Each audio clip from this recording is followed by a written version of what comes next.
Welcome back to another video from Eventerprise.com. In this episode, we're talking leadership, women in tech, and Stevie Awards. Today, I'm joined by Birgit Thumecke, Eventerprise co-founder and chief growth officer. So, Birgit, welcome. You've recently, you've been quite busy so far this year, and you've managed to find some time to write a few articles for our blog as well. Yeah.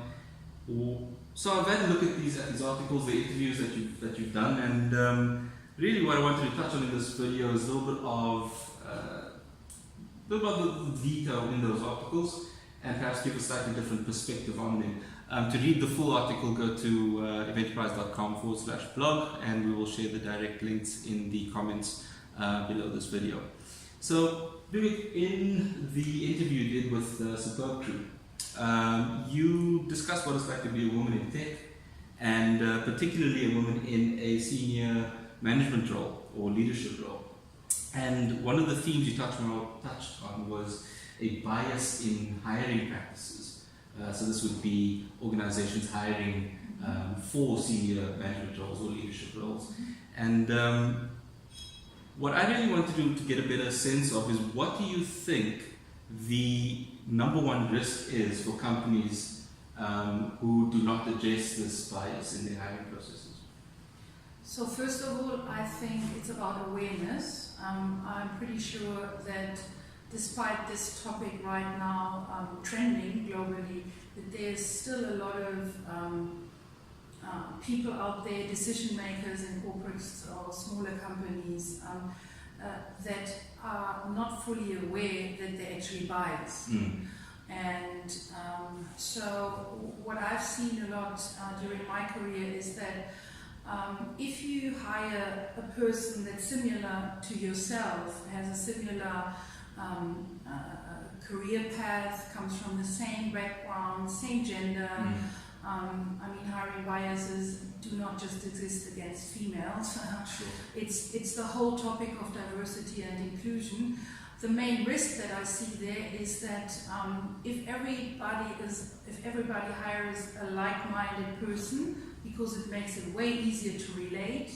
You're still in your comfort zone.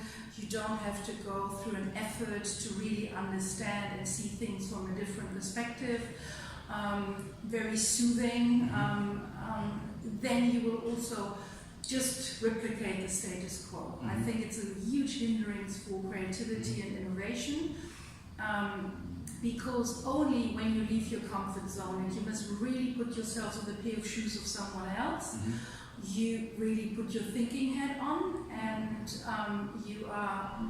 it enables you basically to do some creative problem solving, to see things from different perspectives, and that I think is very needed in any company in order to pursue change, growth, tapping into new markets, understanding different customers from different perspectives, from different walks of life. So the number one risk is that too much of the same, homogeneous groups, they equate to me to a standstill rather than to something very progressive going forward. That might mean that they protect their status quo, but their innovation will be hampered, and that is the number one risk I see. And hence, diversity drives innovation. Definitely, yeah. Excellent. Another exciting development for you recently has been Stevie Awards. Yeah. And in your article, you said one of the things you were reminded of when you attended the Stevies in New York was the importance of networking and continuously networking. Yeah. And you do go on to encourage women in particular to network with their peers, and particularly those who have trouble in connecting with peers. Why is it, do you think, that women, professional women, may find difficulty in networking with peers? I think it's not so much in the nature of females to go out there, stick your head out. It's changing, and it's a great thing, but it's not typically the type. Women don't like to rave about themselves and tell how good and capable they are. And if they do it, they be seen like obnoxious, or this is a boss girl, and that is not meant as a compliment. To me it is. If somebody calls me, oh, you are dominant, then I think, well done, you know, I'm right, authentic, the way I want to be. But that's not something particularly that resonates with a lot of other women. We're more the relating and understanding and emotive. So sticking your head out and network and be proactive about it, and it's not really learned from a young age, but things are changing, and the Stevie Awards is one testimony of that things are really changing. And I just want to make everybody aware of the fact that reaching out, trying to connect with others, even on the chance that you will be declined, doesn't matter. A man doesn't think twice about it. A woman is maybe a little bit more shy around this. I don't want to... Sure. No, I hear you, and if I'm understanding you correctly, it's not even that it is necessarily women who are reluctant to network, but the environment in which you have to network is not one which is traditionally friendly toward women. Yeah. I understand. And it also depends, I have to add that it just not only depends on female versus male, it also depends in which geography you are in. There are certain geographies that I've worked in where if you talk too much about yourself, people will think, oh, he or she is too full of themselves, and you know, she's just marketing herself, or he's just marketing themselves. I think it's pretty normal, you know. I think if you do good, and if you're proud of what you do, if you represent a great company like Eventerprise, yeah, why not? I'm happy to stick my head out. And we all know of the tall poppy syndrome, and I like to be a tall poppy, also with the risk that my head might get, or people try to chop it off every once in a while. Okay, so and then the last question we'll touch on for this session is, I know it's something that is very important to you, and we've often discussed it as well, this topic of leadership.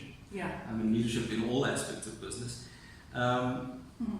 But particularly in tech, and given how dynamic the environment is, and how dynamic the forces are that impact an organization.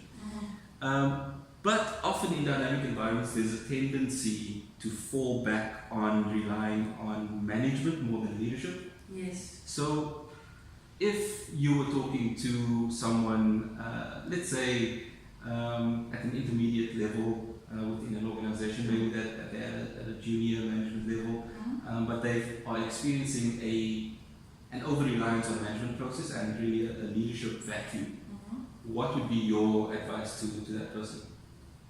If that person is already experiencing leadership, if they are within an organization where there are processes for every single thing to do, but no one really... The absence of leadership. Exactly. Okay, well there is a huge distinction obviously to be made between management and leadership. So management is basically, like what you said, deciding on processes and protocols and workflows and all that. It's more technical thing.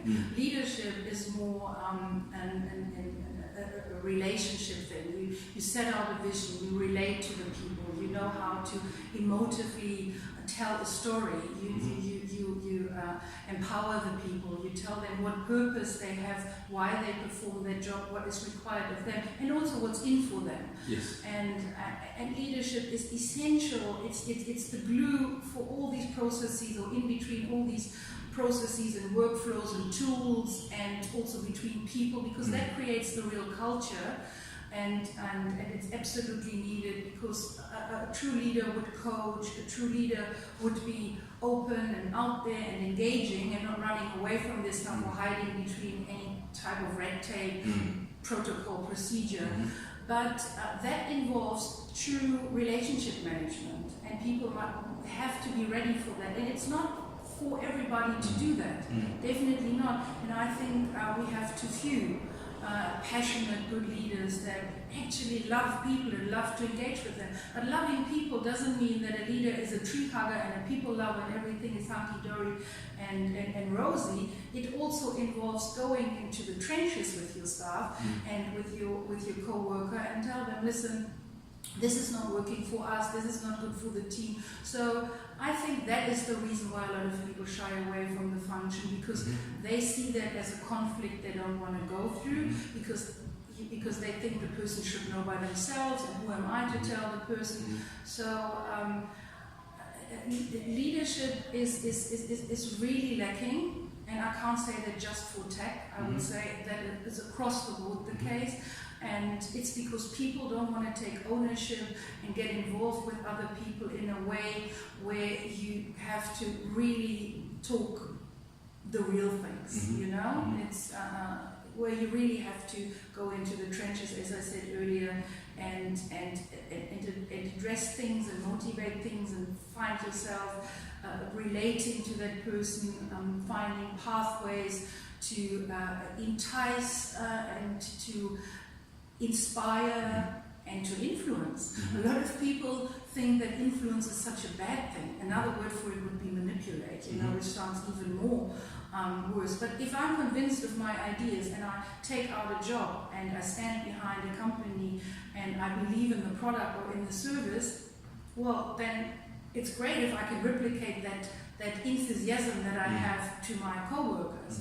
And I don't think that's a bad thing. I think that's a really, really important leadership skill.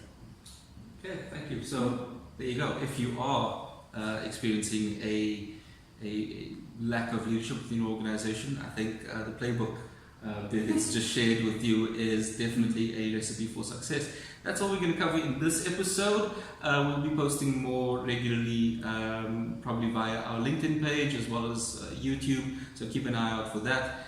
We'll share the links, as I said, to the articles Birgit has written so far this year in the comment section underneath this video. Thanks for watching.